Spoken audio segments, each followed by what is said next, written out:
Geography, short and sweet for this gold day, number 11 here, so it should be April 29th in your books and in mine. This is just a reminder, you got to get that scavenger hunt done by tomorrow at noon, all right? So don't forget about that. Starts on page 402, goes through page 413. You're flipping around here and there. Hopefully you already got it in. If you did, you're good to go.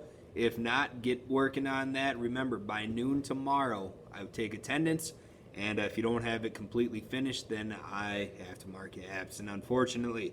So yeah, get it done. If you have any questions, just let me know. Otherwise, I think this one's a pretty straightforward assignment. Look for on Gold Day number 12 on Friday. Look for an Ed puzzle video, all right? But if you don't remember, I'll have instructions there and all of that. But yeah, I think we'll probably end up watching an Ed puzzle video on Friday. So have a good one. Hopefully that you're all done and it's an easy day for you. All right, have a good one. See you guys later. Bye.